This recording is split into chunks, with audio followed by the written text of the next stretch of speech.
Welcome everyone to the Property Nuts and Bolts webinar, the first of the series.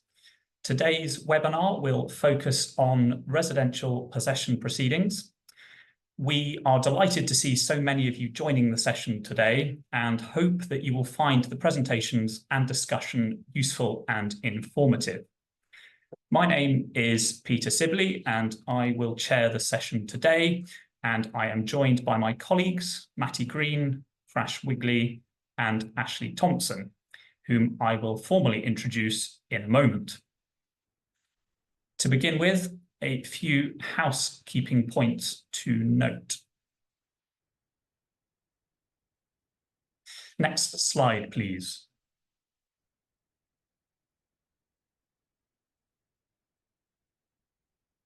Your microphones are automatically muted, so you will not need to adjust your local settings.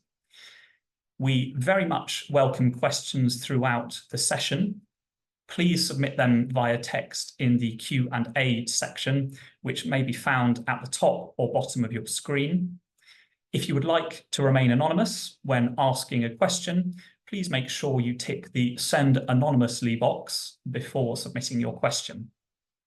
We will endeavour to answer as many questions as possible at the end of the presentations. This webinar will be recorded. You will receive a link to the presentation and the recording shortly after the event concludes. If your connection is lost at any point during the webinar, we invite you to rejoin the meeting by clicking on the original link once more. In addition to a short biography, we often introduce speakers at these events with a fun fact about the speakers. But tonight, I've decided to break from that tradition and to introduce the speakers with their favourite county court and why. Next slide, please.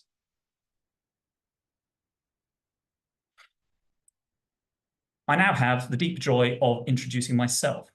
I practice exclusively in property litigation in both residential and commercial matters in all courts and tribunals. In terms of my experience which is of relevance to this evening, I regularly attend possession hearings and trials of possession claims acting for both landlords and tenants, and I am one of the editors of the Encyclopedia of Housing Law and Practice, along with some of my colleagues in chambers. My favourite county court is Manchester County Court. Despite some dim and distant but still fairly painful pupillage interview memories nearby, I find I can often get a lot of work done on the train on the way up, and the court itself is in a modern building with a cafe and lots of space to wait and discuss things with clients and/or the other side. The next speaker is Crash Wigley, who is a barrister at Landmark Chambers with broad expertise in housing, homelessness, property, and public law. She regularly advises and represents housing associations, local authorities, private landlords, and tenants across a spectrum of housing law matters. She has particular interest in developments in Welsh housing law, following the passage of the Renting Homes Wales Act 2016, and recently gave evidence to the Welsh Parliament on the Homelessness and Social Housing Allocation Wales Bill. Crash's favourite county court is Bath County Court, because of its beautiful marble construction and it being situated in a great spot for shopping if there is time to do so. The next speaker is Matty Green. Matty is a specialist property barrister and practices in all areas of real property and landlord and tenant. Matty gained extensive experience of residential and commercial possession proceedings up and down the country during her early years of practice. However, more recently, Matty has developed a particular focus on building safety. Matty's favourite county court is Wandsworth County Court, because it is 20 minutes from her house, door to door. The last speaker is Ashley Thompson. Ashley is a property barrister whose practice specialises in commercial, residential, and agricultural property law, together with rating law, property-related professional negligence, and insolvency. He has a busy practice advising and representing landowners, landlords and tenants, management companies, agents and lenders, drawing on his previous experience as a solicitor in the city. Ashley's favourite county court is Brentford County Court. This is due to Stockholm syndrome. No matter how much he tries to avoid it, he ends up back there. And it is also the location of one of Ashley's first possession hearings. That concludes the introductions. Now for presentations. You will all have to endure my voice for a bit longer, as I am going first. Next slide, please.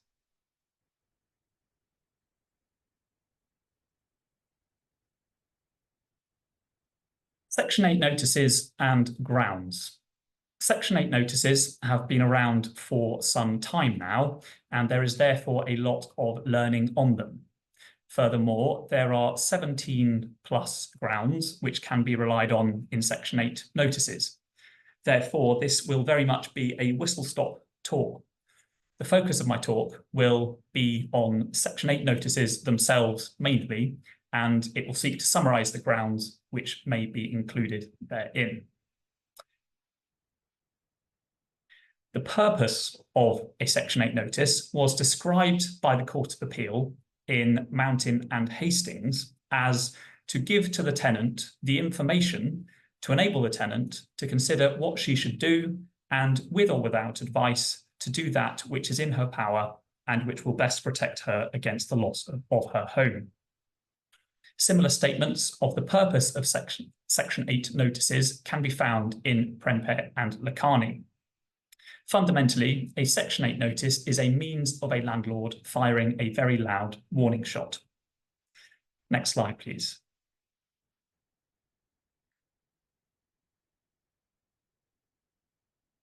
A talk on the topic of Section 8 notices and grounds must start with at least some consideration of the scheme of the Housing Act 1988. The 1988 Act applies to assured tenancies, which are defined in Section 1 broadly as any tenancy under which a dwelling house in England is let as a separate dwelling if and so long as the tenant or each of the joint tenants is an individual, occupies as their only or principal home, and the tenancy is not excluded. An assured short-hold tenancy is an assured tenancy which is entered into on or after the 28th of February 1997, subject to various exceptions, see Section 19A. An assured tenancy can only be brought to an end by a landlord if they obtain an order of the court for possession under Section 7 or Section 21, and that order is executed, as per Section 5(1)(a) and Section 5(1)(A). The underpinnings of Section 8 notices and the route to possession based thereon are obviously to be found in Section 7.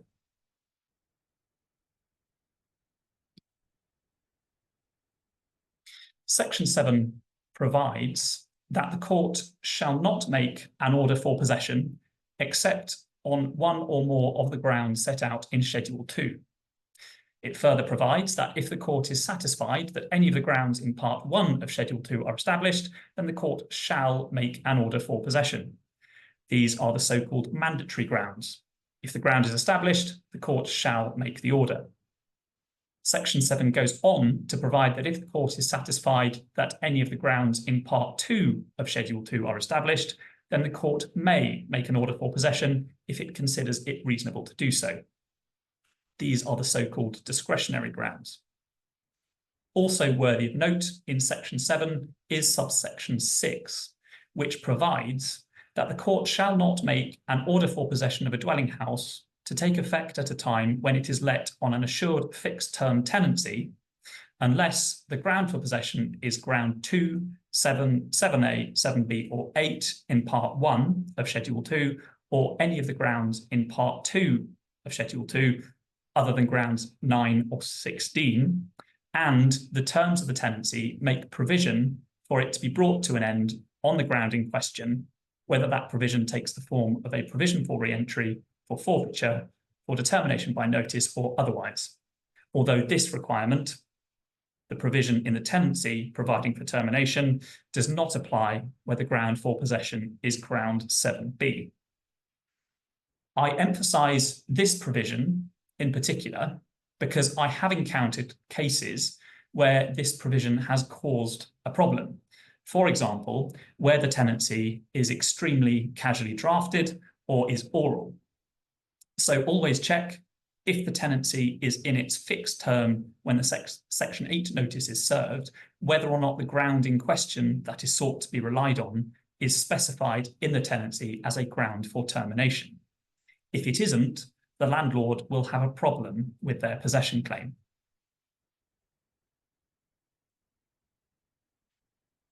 We then come to Section 8 itself.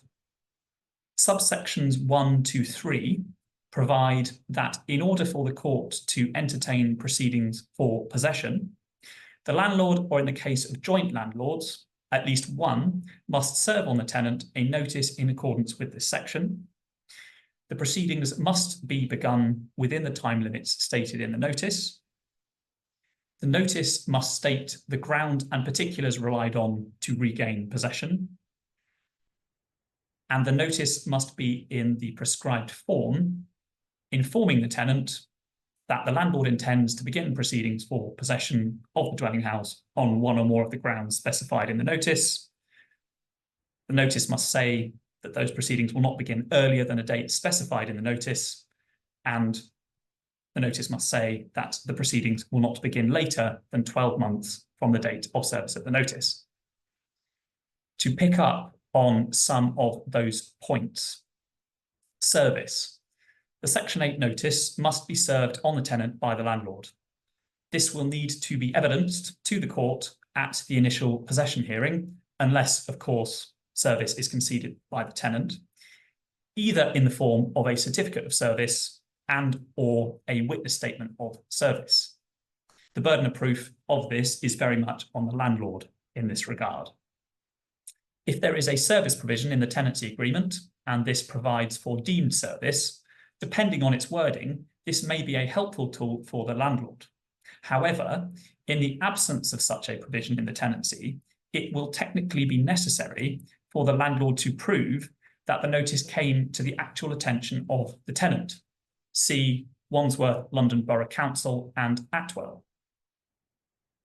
In my experience, possession proceedings in Section 8 notice cases, which go beyond the initial possession hearing to a fast-track trial, so often have service of the notice as one of the issues.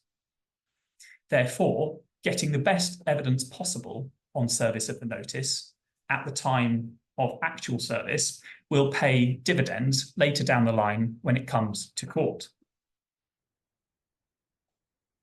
Before moving on from service, it's worth noting that where there are joint tenants, the Section 8 notice must be served on all of them, in respect of which see Section 45(3). And by the same token, all of them must be named in the notice. Form. The Section 8 notice must be in the prescribed form, which is Form 3 in the schedule to the Assured Tenancies and Agricultural Occupancies Form England Regulations 2015, as amended, or in a form substantially to the same effect, as per Regulation 2 of the 2015 regulations. It has been held by the Court of Appeal in Ravensett Properties Limited and Hall that whether a form is substantially to the same effect is a question of fact and degree.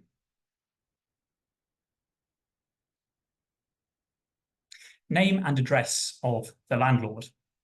The Section 8 notice must be given by the landlord, which, as per Section 45(1), means any person from time to time deriving title under the original landlord, and also includes any person other than a tenant who is, or but for the existence of an assured tenancy would be, entitled to possession.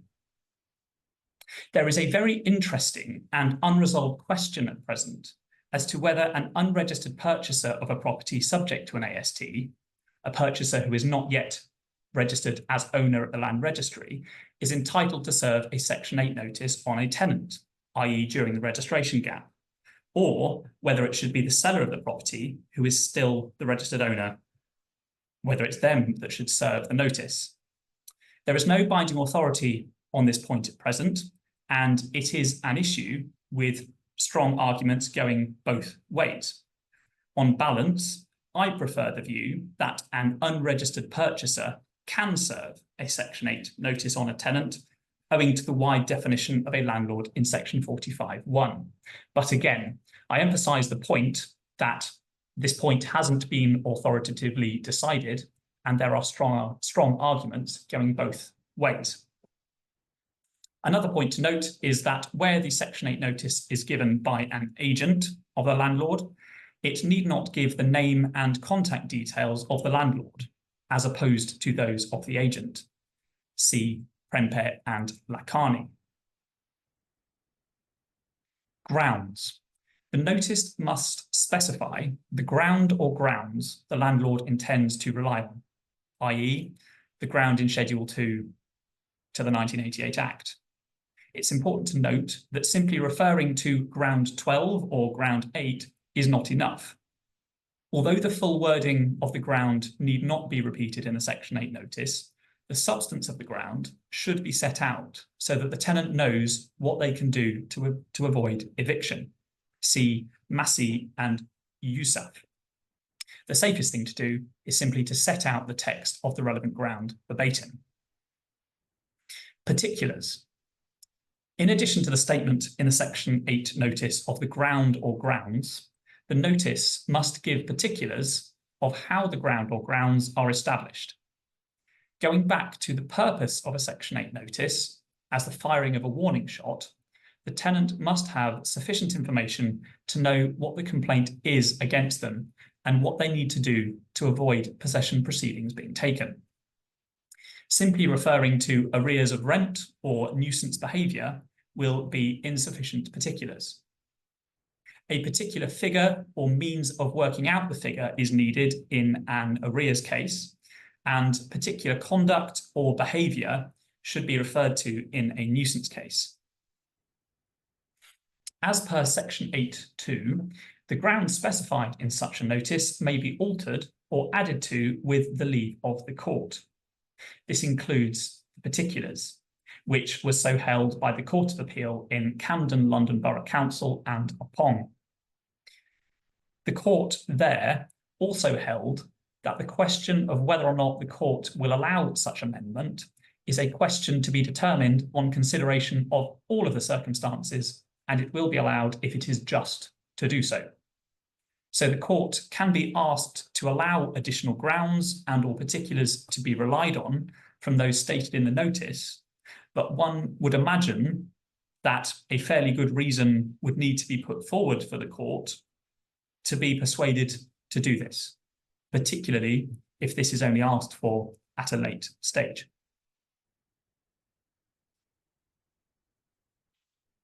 Dates. There are two key dates which need to be included in a Section 8 notice. The first is the date after which proceedings will not begin.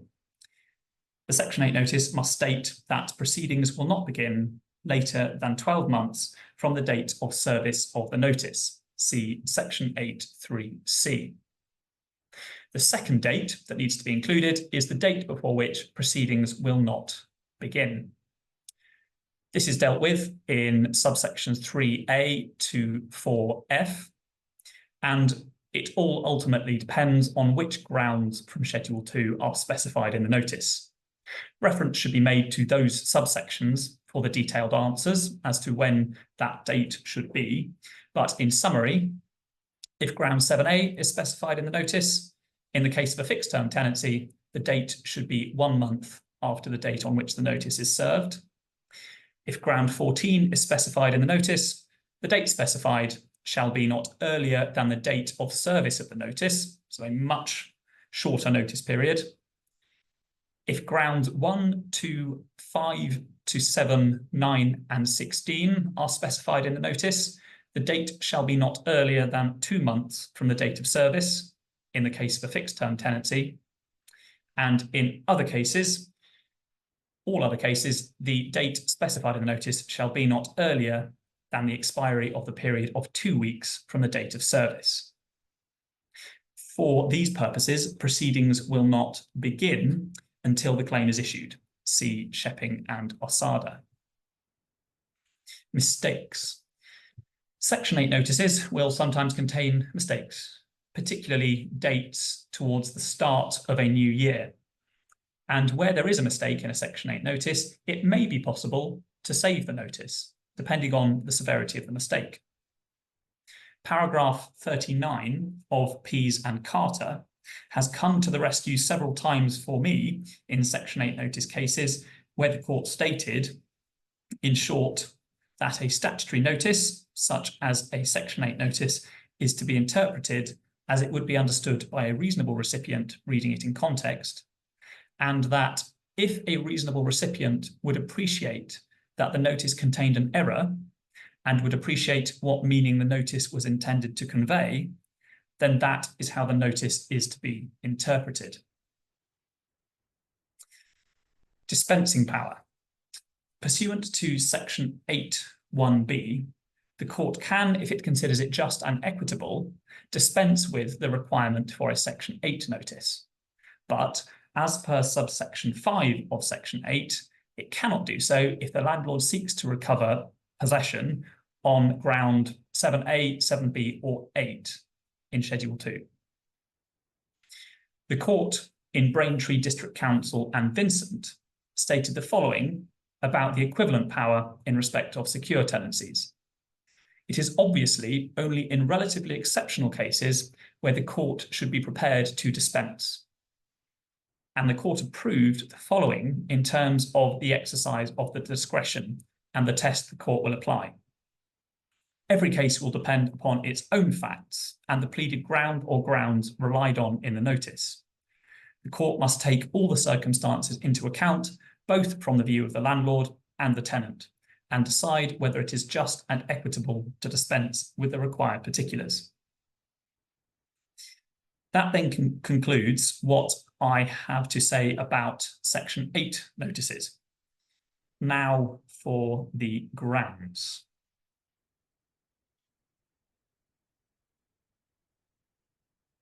The grounds that can be relied on in Section 8 notices are set out in detail in Schedule 2 to the 1988 Act and are detailed and relatively precisely defined. Reference should be made to Schedule 2 for the detail. I could probably do an entire talk on each of the grounds. So what follows is a summary. Grounds 1 to 8 are mandatory. Grounds 9 to 17 are discretionary. Grounds 1 to 5, in effect, are no-fault grounds where notice must be given before the tenancy. Part of each of these grounds is that not later than the beginning of the tenancy, the landlord gave notice in writing to the tenant that possession might be recovered on this ground. Although in respect of grounds 1 and 2, this notice can be dispensed with if the court considers it just and equitable to do so. These grounds, 1 to 5, relate to previous or future uses of the property, generally speaking.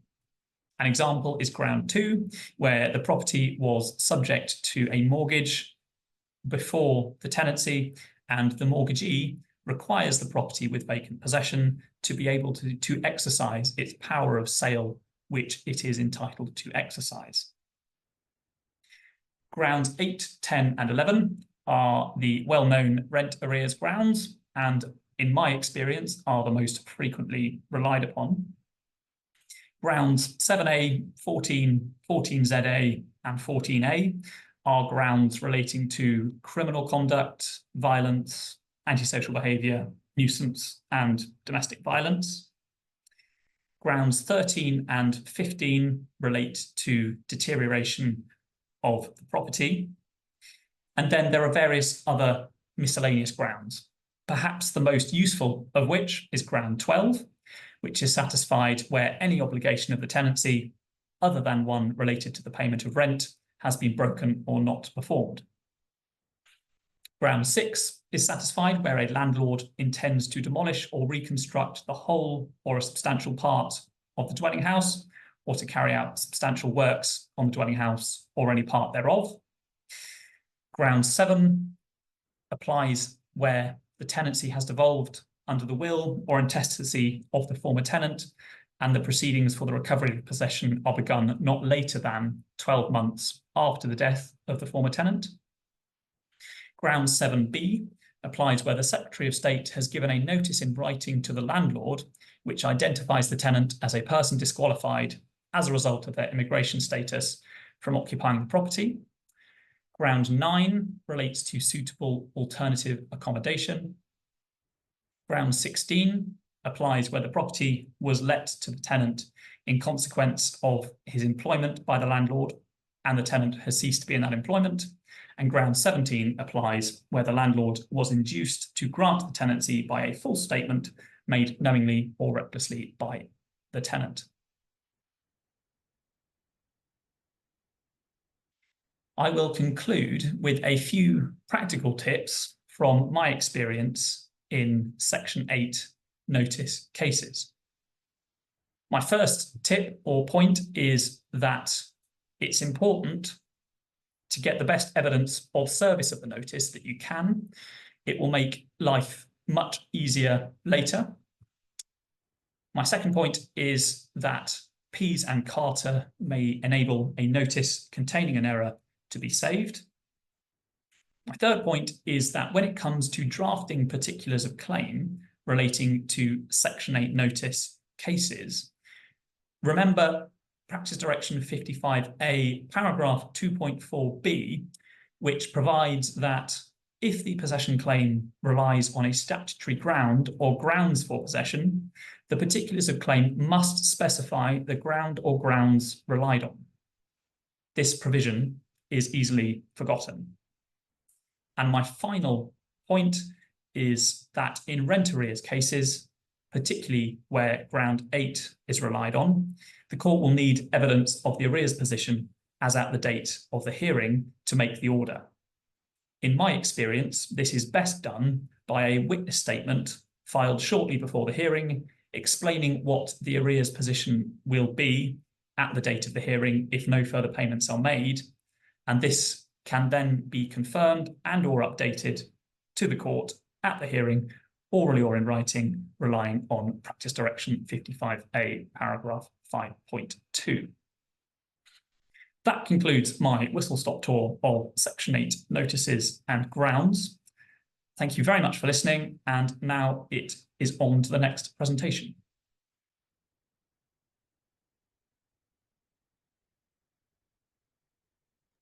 All right, thank you very much, Peter. I'm just hoping to get control of the slides. There. So I'm going to be speaking about the requirements for Section 21 notices. This slide gives you an outline of the structure that I'm going to be using for this presentation. What I'm not going to do is give you any sort of crystal ball predictions about the future of Section 21. That's Ashley's job, who's going to be presenting later today. And it may be that some of these requirements become less relevant in the future. But for now, we've got quite a few requirements relating to the service of a Section 21 notice. In this presentation, what I hope to do is give you an overview of the requirements. In some areas, especially with some requirements, the law can get a little finicky. And I'm limited in my time, so I can't give a comprehensive account of everything, but I do hope that this is useful for you as practitioners as something of a mental checklist of the kind of things you'll need to consider when serving Section 21 notices. So although we talk about Section 21 notices, there are two separate provisions in Section 21 of the Housing Act 1988 that provide for the service of notices to terminate tenancy. The first is section 21 subsection 1, and the second is section 21 subsection 4. And in order to work out which applies, you need to have an understanding of what kind of tenancy you're dealing with. So if you're dealing with a fixed term, AST, and the fixed term hasn't expired, you can only serve a section 21 notice, which expires within the fixed term if the tenancy contains a break clause which permits this. If there is no break clause, then the landlord may serve a section 21 notice before the end of the fixed term, but the notice has to expire after the end of the fixed term. And in those cases, you're serving a section 21(1) notice. When it comes to statutory periodic tenancies, these are tenancies where the tenant has held over at the end of the fixed term. And importantly, there was nothing in the original fixed term tenancy agreement that made contractual provision about what would happen to the tenancy at the end of the fixed term. Then again, you're dealing with section 21, subsection 1. But in cases where you're looking at a contractual periodic tenancy, then it's going to be a notice served under section 21, subsection 4.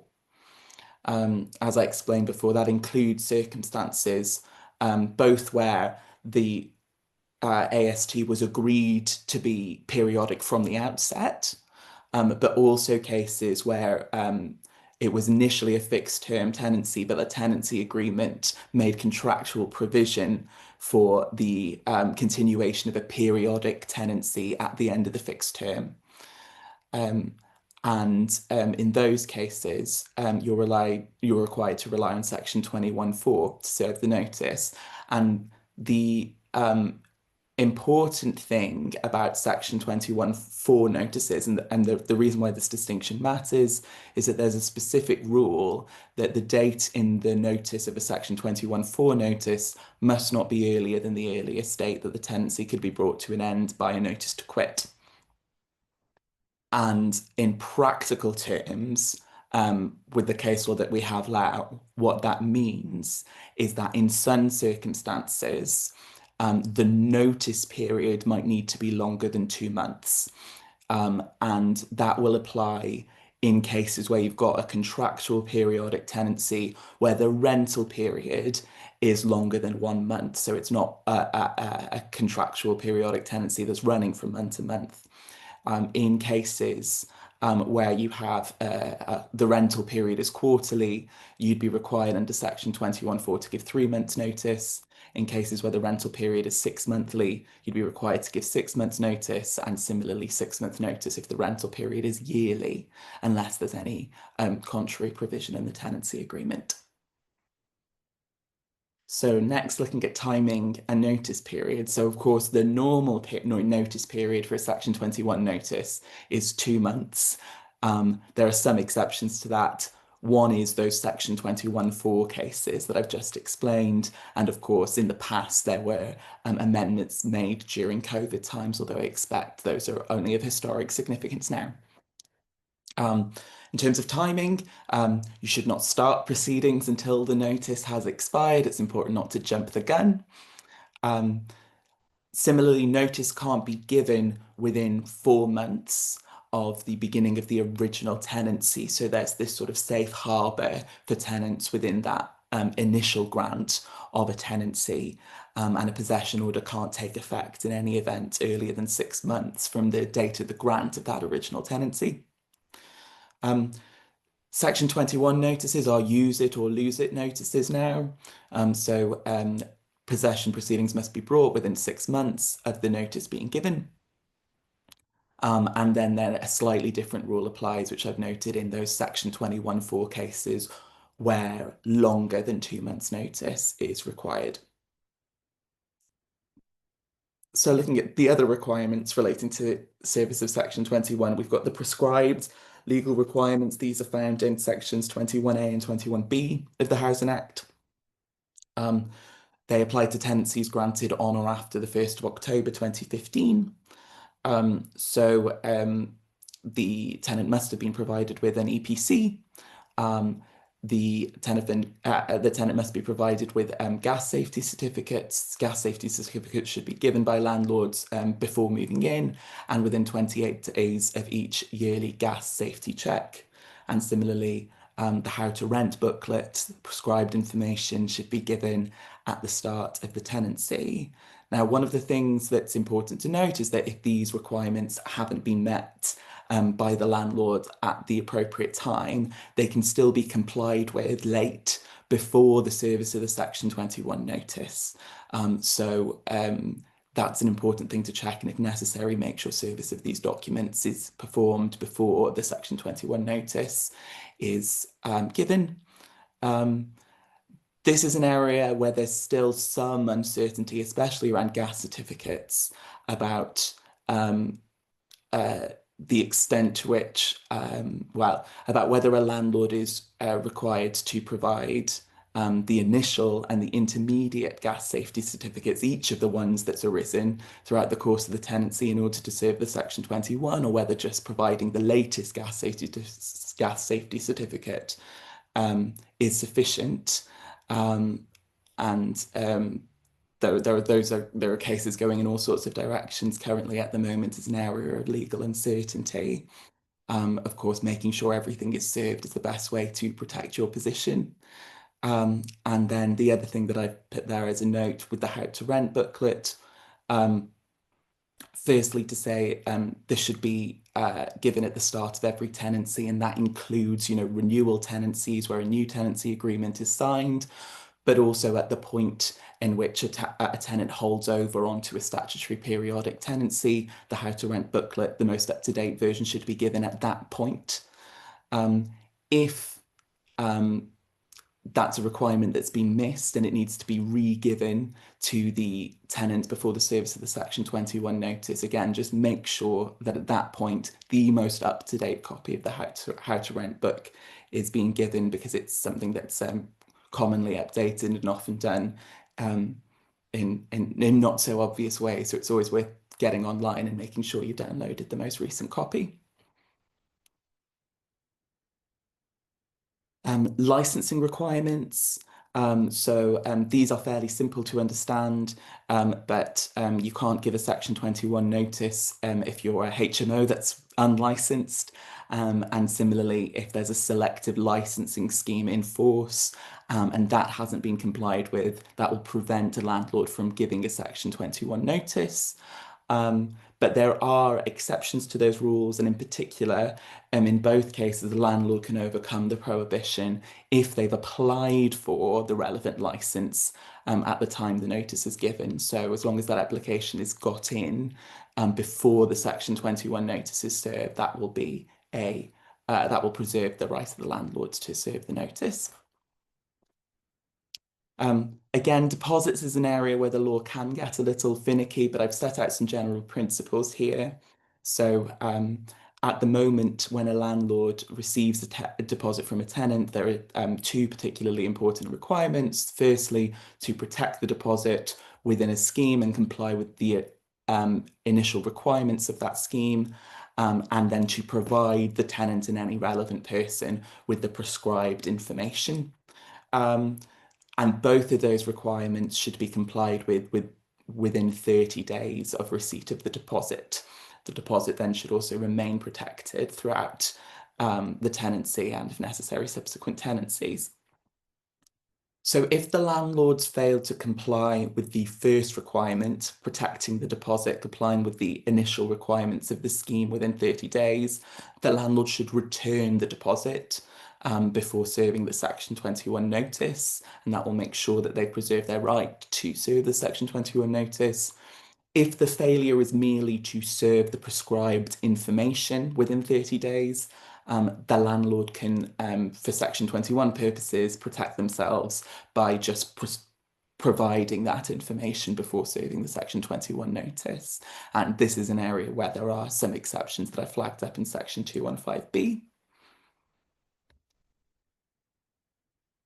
So another potential hitch is prohibited payments in the Tenant Fees Act. So Section 17 of the Tenant Fees Act says that no Section 21 notice may be given if the landlord has required someone to make a prohibited payment or hold a deposit in breach of the Act, and that payment or a prohibited holding deposit has been made and it's not yet been repaid.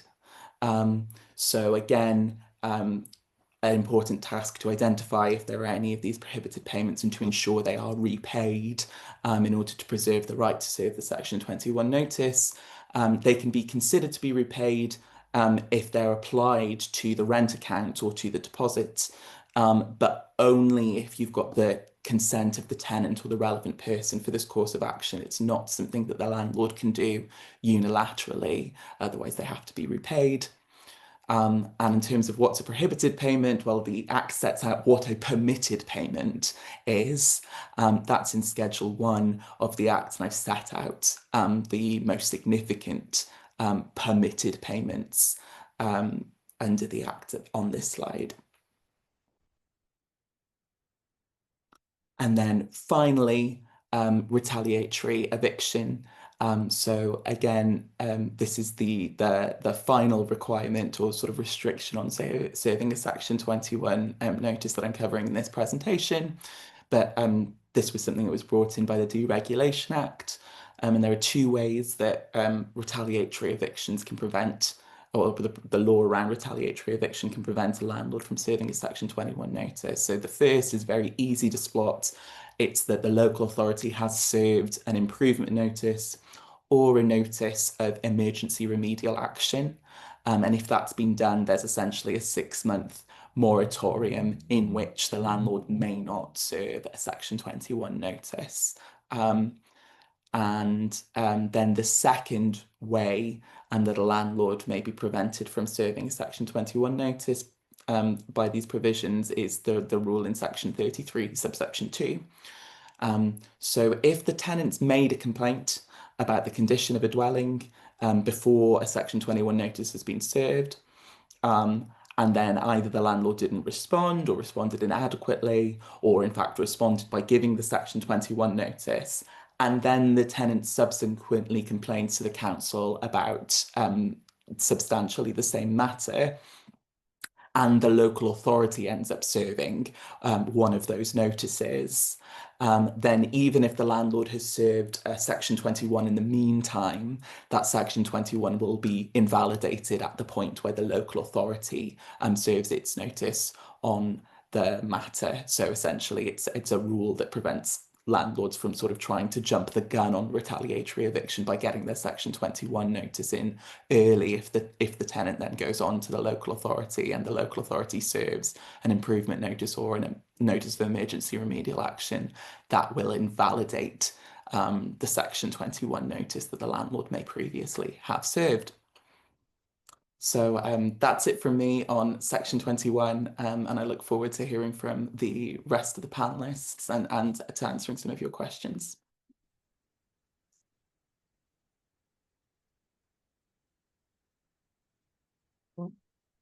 Hello, I'm just checking that I have control. Apparently I can control it, but I can't. Oh no, there we go.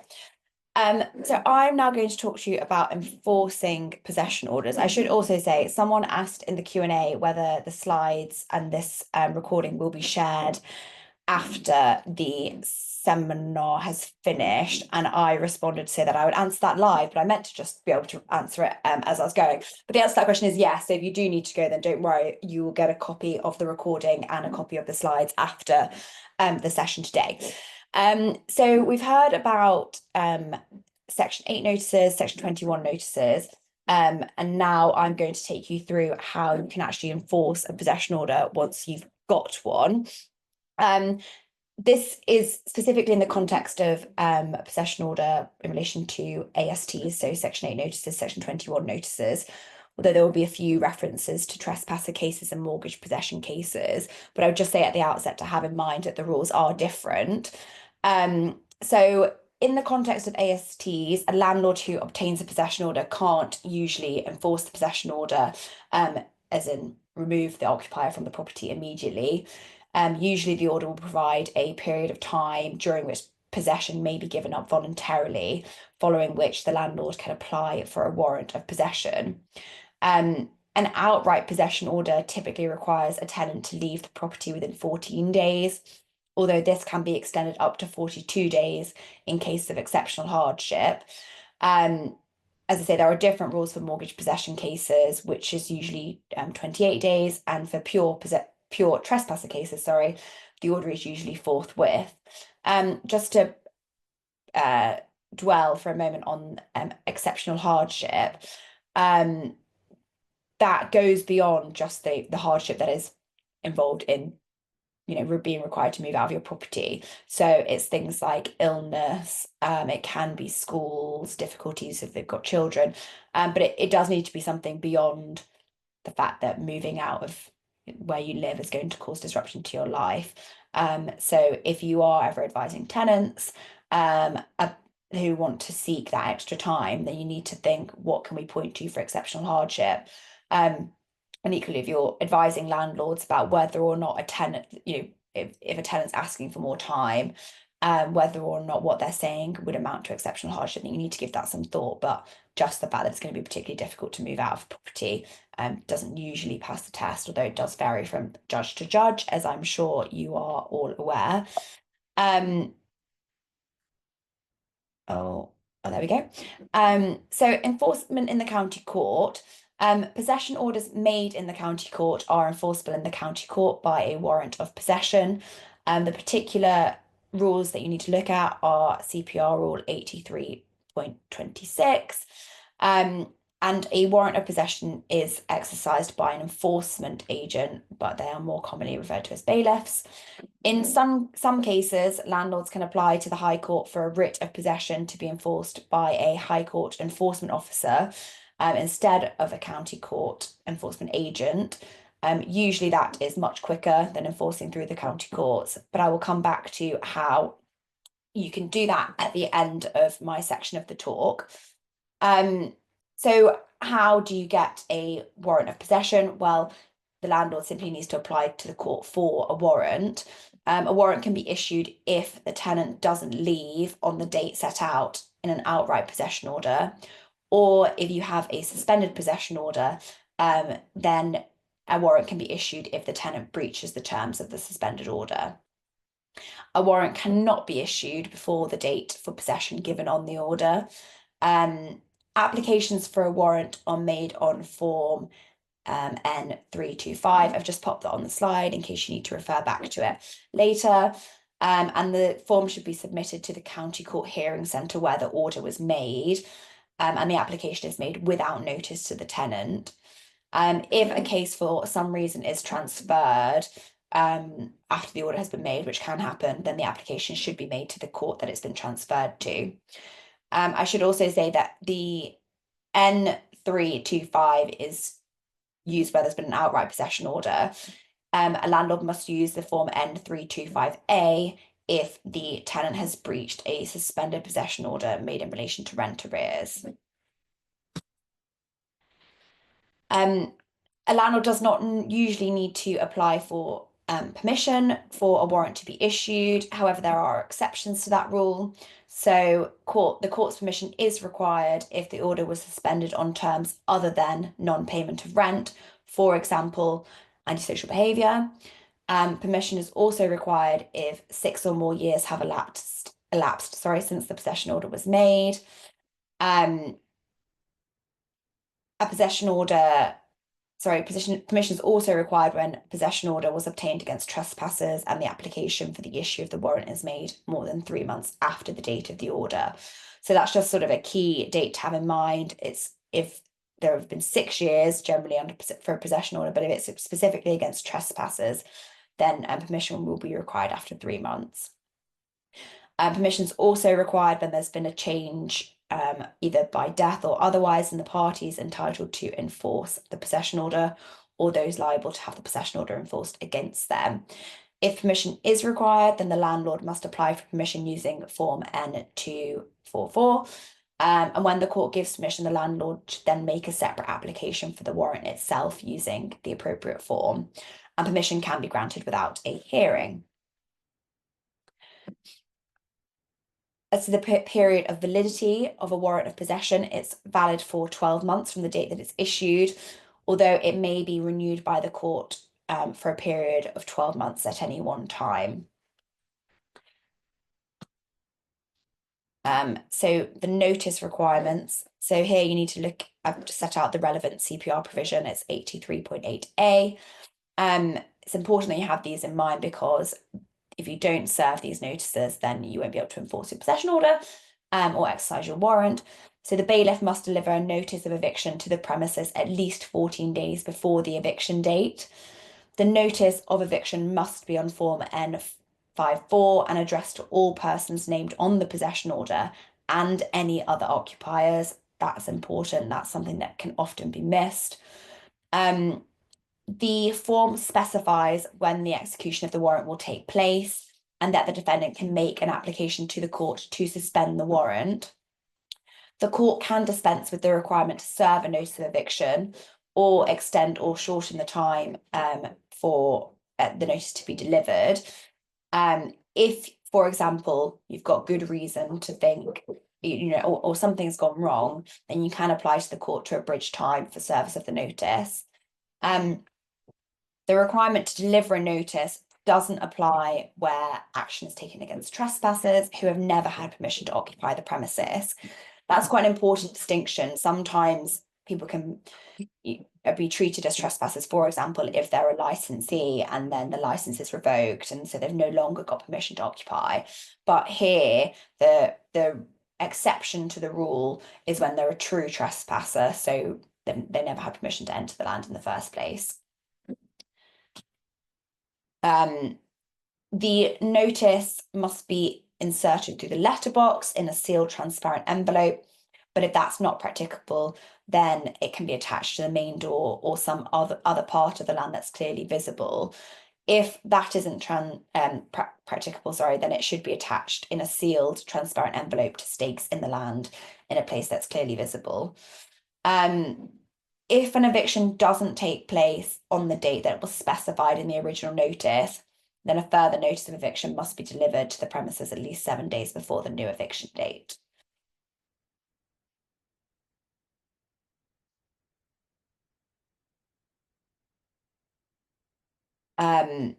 So tenants can apply to suspend the warrant before it's executed.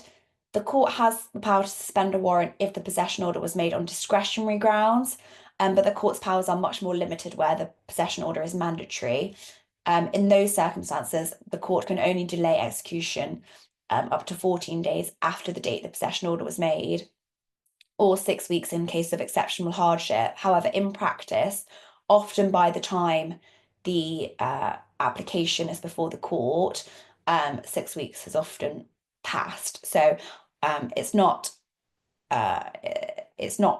rare for, it's quite common for if a tenant makes an application to suspend a warrant, that actually by the time they get to court for their hearing, especially on mandatory grounds, that actually the court doesn't have any power to suspend the warrant.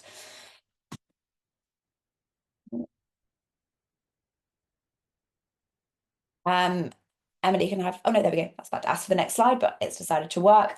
How will the warrant actually be executed? So the bailiffs will attend the property at the time that they stated on the form, and often the landlord or a representative of theirs would be present. In executing the warrant, the bailiffs can evict anyone that they find on the premises, including occupiers who were not the original party to the possession proceedings.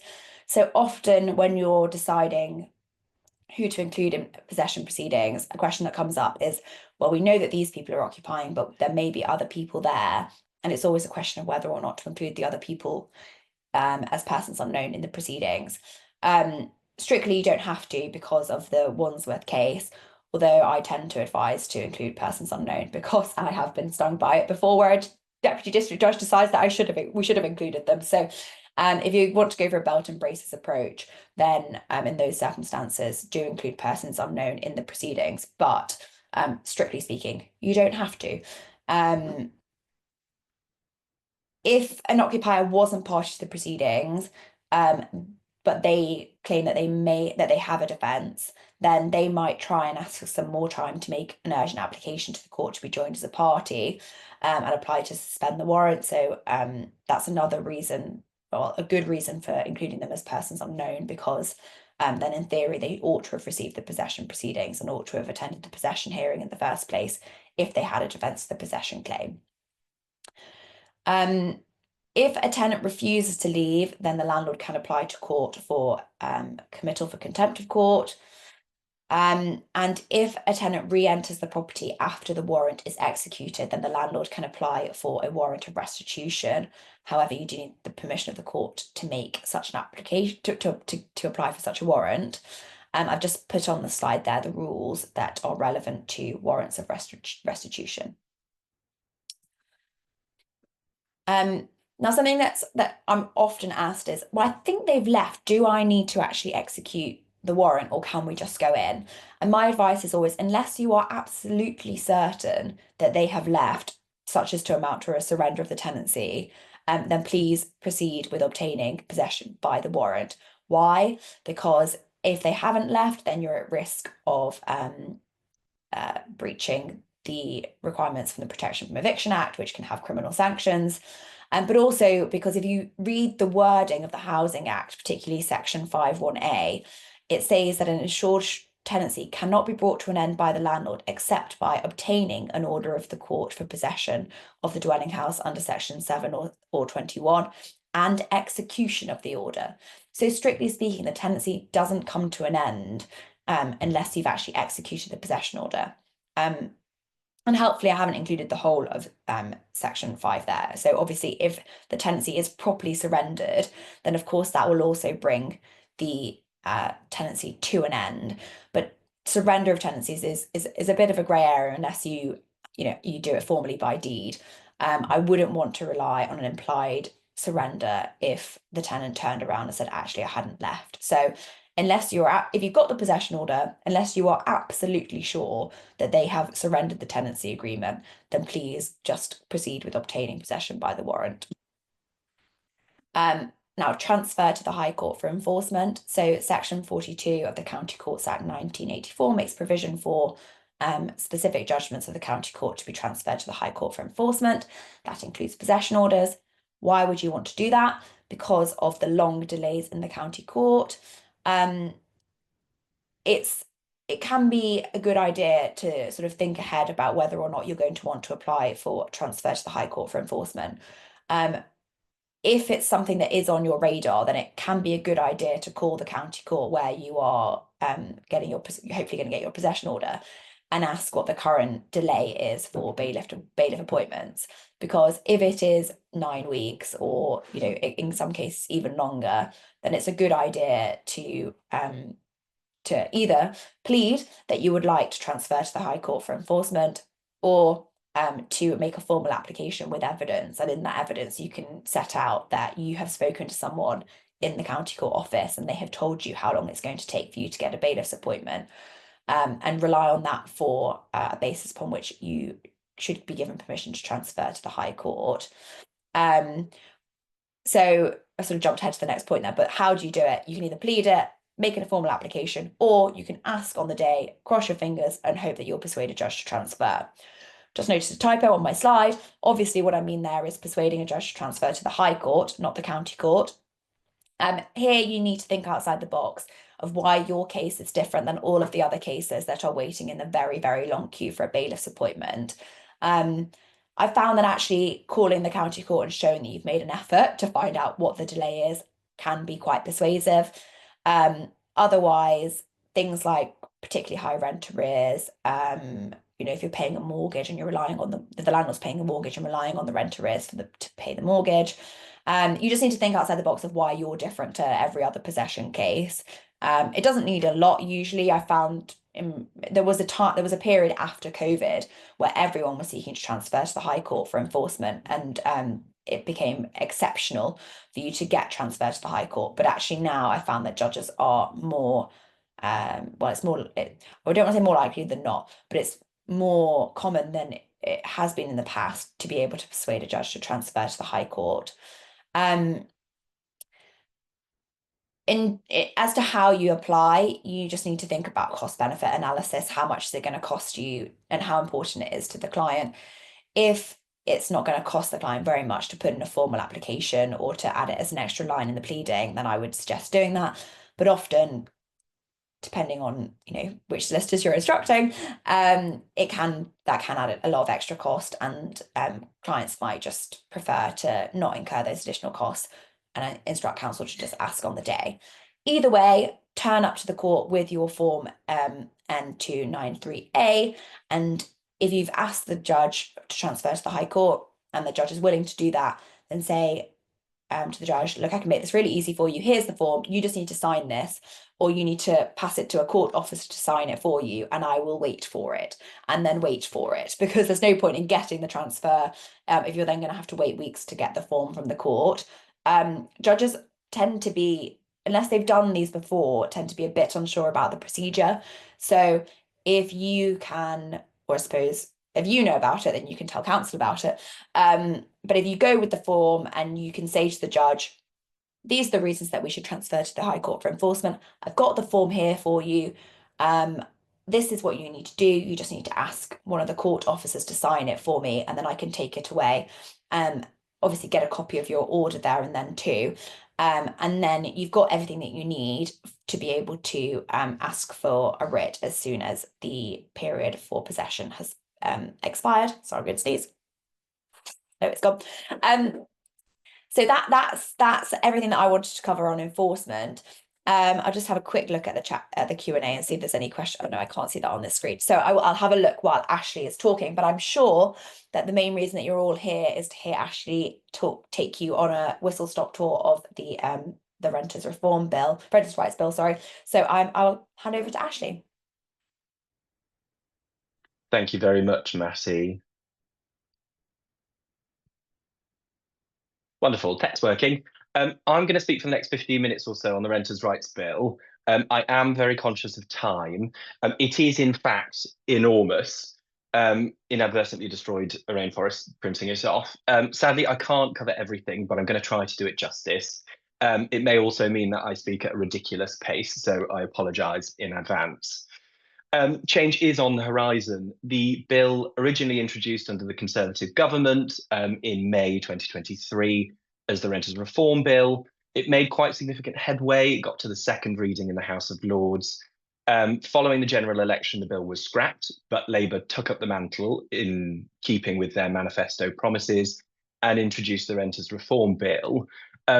It's had its full passage through the House of Commons and the House of Lords. We're now formally in what's known as ping pong.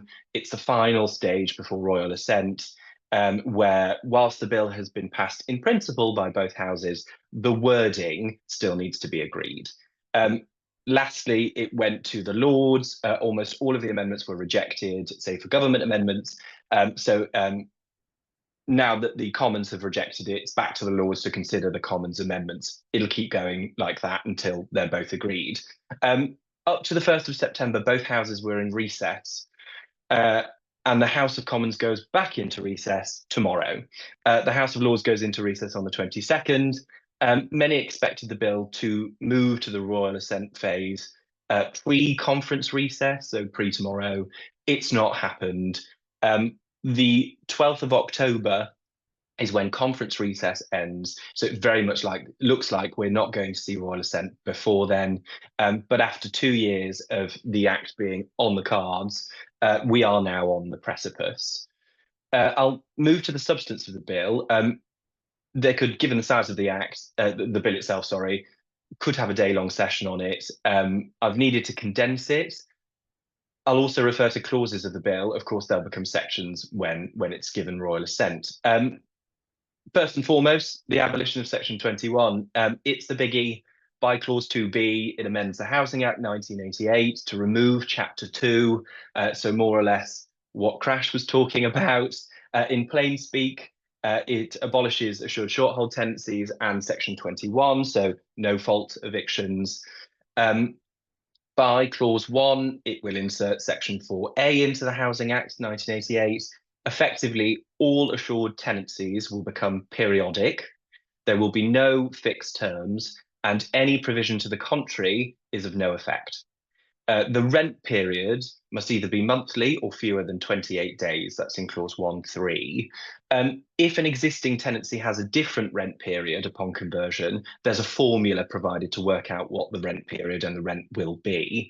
But also, interestingly, clause 15 inserts section 16E1, which imposes new duties. So a relevant person, a landlord or an agent, must not purport to let a dwelling house on a tenancy for a fixed term, purport to bring a tenancy to an end by service of a notice to quit, or purport to bring a tenancy to an end orally. If contravened, there will be a financial penalty of up to £7,000, which can be imposed by the local authority. That's going to be section 16I of the Housing Act. Of course, another consequence of doing away with fixed terms is that tenants may serve notices to quit seemingly at any time, provided that they comply with the requirements imported by clause 22, which is effectively that they give 2 months' notice. If I haven't been clear, clause 146 of the bill confirms that all existing tenancies are converted automatically to section 4A assured periodic tenancies. There are some transitional provisions in Schedule 6, where, for example, a Section 21 notice has been given prior to the commencement date, which I'll talk about in a moment. They'll remain an AST until disposal of proceedings or expiry of an applicable period. But the transitional provisions are few. So what remains? What's left? In order to evict a tenant, the landlord can only proceed on the basis of Section 8. So everything Peter said, fault eviction, so to speak, although there are a number of grounds that don't actually require fault on the part of the tenant. The government has tried to assuage landlords' concerns in 2 forms, and the first is by amending the grounds of possession. They say broadening them by clause 4 and schedule 1 to the bill, but also landlords were precluded from serving Section 8 notices during the fixed term, as we've heard, save for on certain grounds, or were expressly reserved by the tenancy agreement. That section, the current Section 7, subsection 6. Those reservations were commonplace in tenancy agreements, but if they weren't included, then you're scuppered. Now, because there's no more fixed terms, that it appears to be a free-for-all, so Section 8 notices can be served whenever. That Section 7, subsection 6 is removed by clause 4 2G. On to the grounds, as already noted, they're amended by clause 4 of the bill. The amendments are all contained in section 1. Schedule 1, sorry. Before turning to the grounds, there is an interesting development by way of the insertion of section 16D, and that's by clause 14 of the bill. There will be a duty on landlords to give tenants a written statement of such terms of the tenancy as are specified in regulations prior to entering into the tenancy. In the current Schedule 2 grounds to the Housing Act, certain grounds require a notice to be served prior to entering into the tenancy. And failure to do that means that the landlord can't rely on those particular grounds. This new statement, which is required, is where a landlord may, importantly, include the statement that it wishes to recover on the amended grounds, certain amended grounds, which I'll come on to. But instead of disallowing landlords to rely on those grounds, if they don't serve the pre-tenancy notice, it merely amounts to a breach of duty. So the court can still make the possession order. By my calculations, there are now 28 mandatory grounds, and there are 12 discretionary grounds. And of course, instead of just relabeling them, we've now got, for example, ground 2, 2ZA, ZB, ground 5A through to ground 5H. I've had to be selective and focus on particular ones in the slides. As I say, you could spend a whole day going through them. The amendments are included in italics, so if you want to focus on those, of course, we've got ground 1, which has always been there, which is occupation by a landlord, spouse or civil partner, by the landlord themselves, or a spouse or civil partner of the landlord. That's been expanded to close family members, so you can see parent, grandparent, sibling, child. The expiry date in the Section 8 notice must be 1 year from commencement of the tenancy. So you can't use this ground within the first year, albeit you can serve the notice before the end of that first year. You no longer need to show that you'd lived there prior, and there's no longer a requirement to serve a notice pre-tenancy. Notably, the notice period has increased from 2 months to 4 months, and that will be a running theme throughout. Section 1A is a new ground, sale of the dwelling house. Expiry date, again, can't be before the end of the first year. So if the landlord wants to sell, it's now a valid ground for ground 8. They can't use it within the first year, and the notice period is 4 months. Ground 2, the sale by the landlord's mortgagee. This has always been in there, but it's no longer a requirement that the mortgage had to be granted pre-tenancy, and no longer a requirement to serve a pre-tenancy notice, and the notice period has increased from 2 months to 4 months. Ground 4, you've got accommodation formerly let to students by universities, no longer requires pre-tenancy notice, but this is one of those that I mentioned before where a duty has now been imposed. So you would put in the written statement prior that you want to rely on this ground, and if you don't, it's a breach of duty. Shouldn't stop you from getting the order, but will amount to a breach of duty if not complied with. Notice period stay the same, 2 weeks. New ground 4A, student accommodation. This allows private landlords to evict students effectively for a house that's permanently used for student let. So it's got to be an HMO, they've got to be full-time students, or the landlord has reason to believe, reasonably believes that they are full-time students. So if they're told or they produce a letter, the extent of that is yet to be determined. The written statement is mandatory, so you have to say it in the written statement that you want to rely on this ground. And expiry has to be between the 1st of June and the 30th of September. It weaves into the student term periods. And of course, the intention is for it to next be let to students, so it continues to be a student let. Notice periods for that is 4 months. Redevelopment ground is still in there. Notice period has increased to 4 months. It can't be used where in the first 6 months, sorry. So not much has changed in respect of redevelopment. And similarly with the conviction or antisocial behaviour ground, mandatory ground 7A, the notice period has been removed altogether. So it was 1 month, now it's not. Importantly, I would say most importantly, rent arrears. Which we possibly see the most, the level of rent arrears that has to have accrued by the date of the Section 8 notice and the date of the hearing is moving from 2 months worth of rent to 3 months. And it specifically provides that any amount attributable to unpaid universal credit is to be ignored. So if the tenant comes back and says, I haven't been paid my universal credit yet, we have a provision for that in the Act and the landlord must take it into account. Another important note, the notice period has gone from 2 weeks to 4 weeks. Discretionary grounds, not much has changed, so I won't linger on these two for very long. The notice periods are the ones that have changed. So you'll see grounds 10 and 11, which relate to rent arrears. They've been aligned with the ground 8 notice period, which is 4 weeks instead of the 2. The only other point to mention is the antisocial behaviour ground, ground 14. The Act includes further considerations that the court must take into account, and that's whether the tenant has cooperated with the landlord's attempts to stop the conduct and the effect on other occupiers of the HMO. So I'll move on to rent now. I have to say, when I found the image of the coins, I did startle myself. I can't remember the last time I held physical money. Oddly very sad about it. The current regime as regards rent, you've got that a landlord cannot change the rent payable under a fixed term tenancy without the tenancy expressly allowing for it. That ceases when the fixed term ends. London District Properties Management and Gulami, the court said that actually any written mechanism within the tenancy falls away. If the fixed term has ended, though, and a statutory periodic has sprung forth, the landlord can increase the rent once in any 12-month period by serving a Section 13 notice. That's Section 13 of the Housing Act 1988. If challenged, the FTT are to resolve the issue of market rent. And there is a seemingly little known or little used provision in Section 22 of the Housing Act, where the tenant can challenge excessive rent in the first tier tribunal within 6 months of the start of the tenancy agreement. I've personally never seen this used. I'm not sure about my colleagues. It's perhaps because if a tenant were to challenge, then a landlord would simply retaliate by serving a Section 21 notice. Of course, they couldn't do that within the constraints of Section 21, I should say.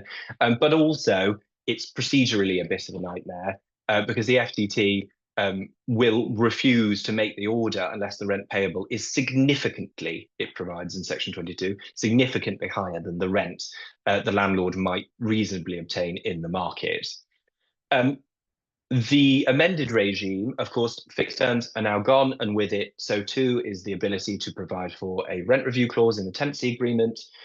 Clause 7 of the bill retains Section 13.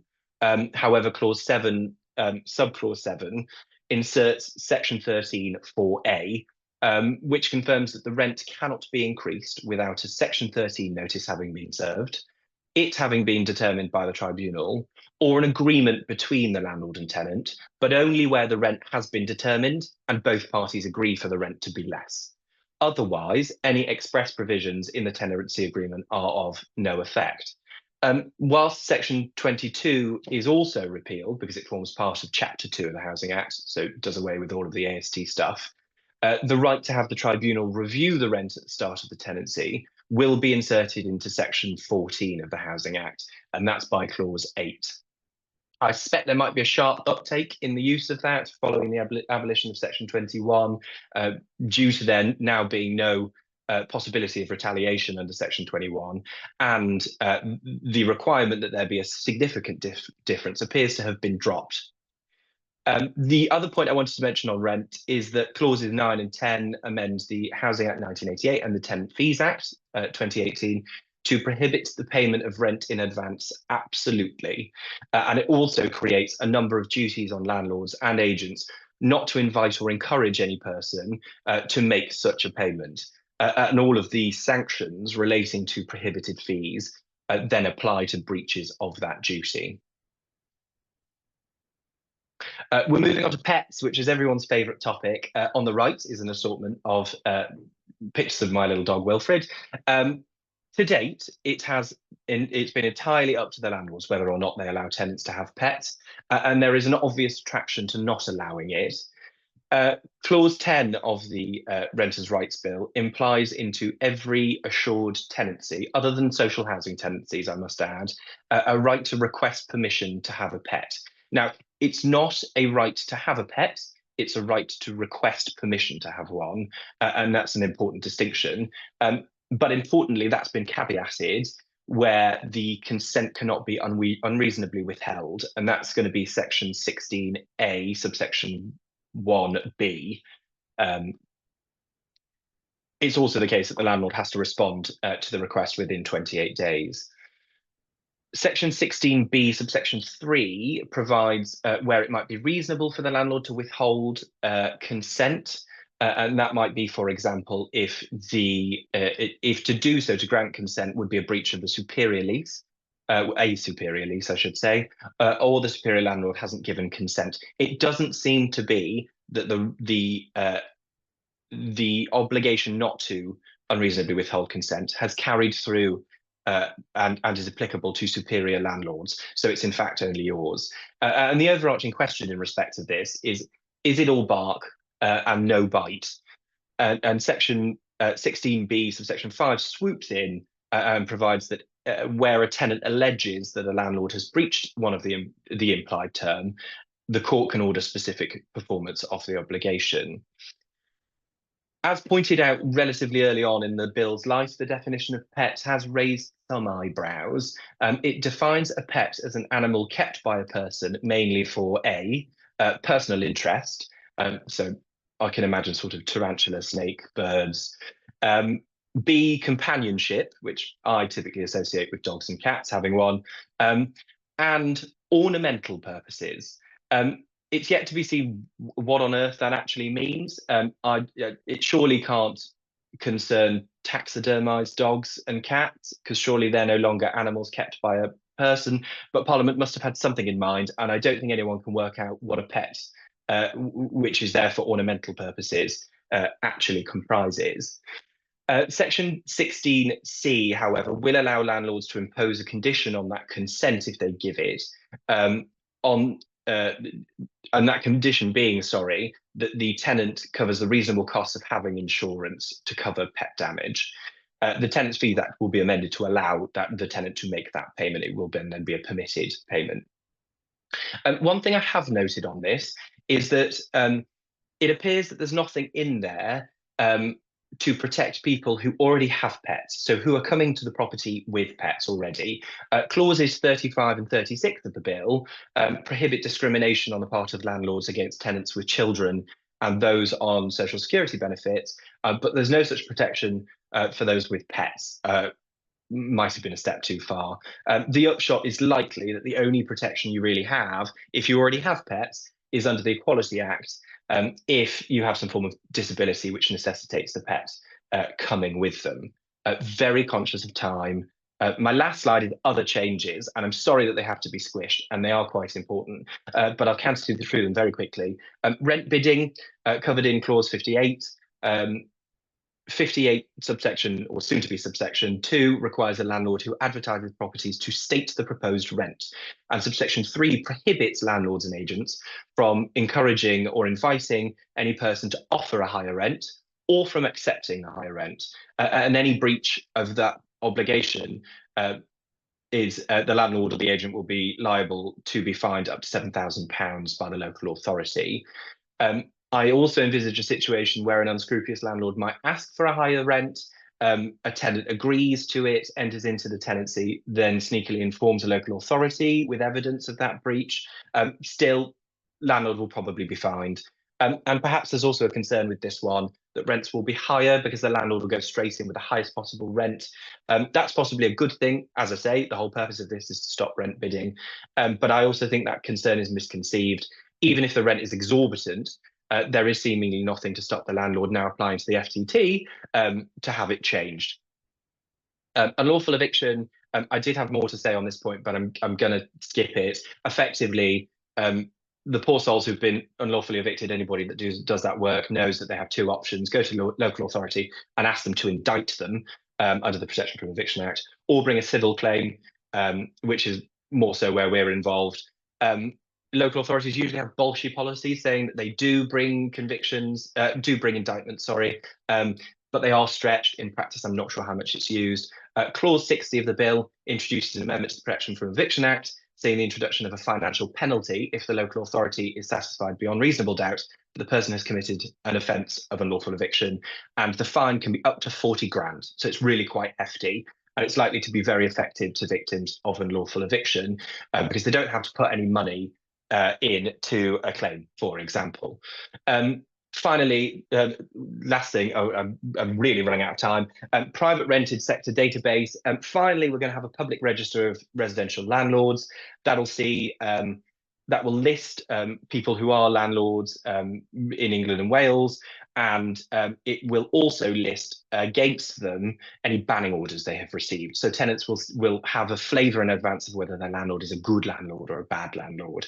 There's then the landlord redress scheme and the extension of the decent housing standards to private rented sector. Last point, very last point. What happens following royal assent? Well, sadly, we have no idea. Clause 145 of the bill says, this act comes into force on such day as the Secretary of State made by regulations come into force on such day as the Secretary of State made by regulations made by statutory instrument appoint. So importantly, all of the stuff to do with Section 21 does not come into force when the bill is given royal assent. We have no manifesto promise on a transition period. Best we have is the guide says, we will work closely with all parts of the sector to ensure a smooth transition. 2 months was tabled at one point. 6 months is probably more likely, but given that they haven't got it in before recess, who knows? What we have lost, which is a real shame, and I'll go out on this point, is the implementation date being tied to fixing the system. In my experience, the system's back end is the real issue, given the bailiff appointments are now being fixed between 9 and 12 months I've had in cases. We see that also borne out in the government statistics from April to June 2025, where the median time from claim to repossession is 27.9 weeks, so 7 months. We have no commitment to upgrading court capacity We've got no phased rollout to protect the system from being overwhelmed. The Lords tried their hardest to delay it pending reform or for a review to take place or the Lord Chancellor to do something to monitor progress. None of that's been taken up. I have well overrun and I do apologise. It is a monster of a topic, and I'm sure that once past landmark, we will run a longer session with all of the ins and outs of the Act.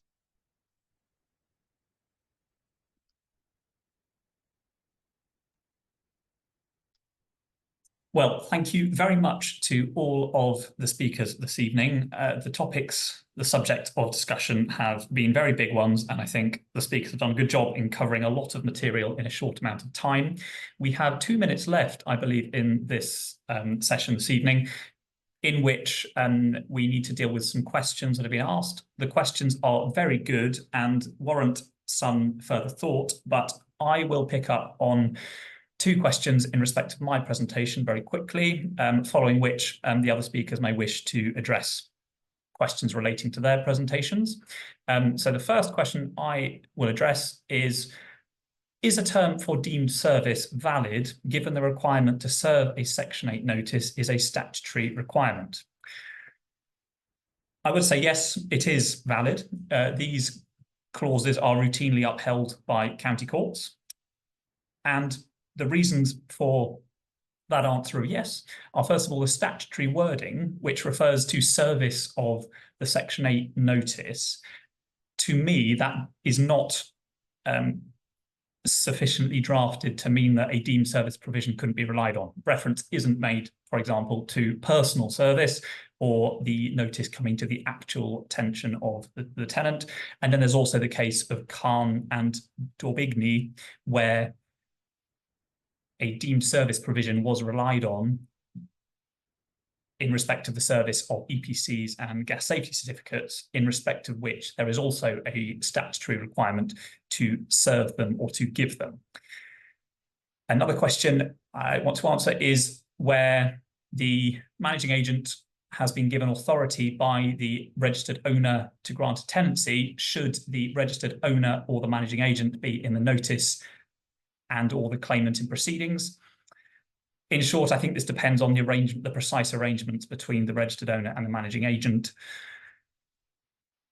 and Section 45(1), and whether or not that definition is met in respect of the particular arrangement.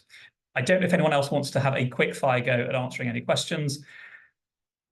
If not, that is it. We are at time. It is 6:30. I'll jump in, Peter, and say Yes, I've tried to answer the questions that I think were directed at me in the chat as we've gone along, and I've noticed Crash has done the same. I think given the time, we'll obviously have a look through them, but a lot of the questions have been anonymous, so we can't respond directly to people, but obviously people can send emails if they want to follow up. So it remains for me to say thank you all very much indeed for attending this evening.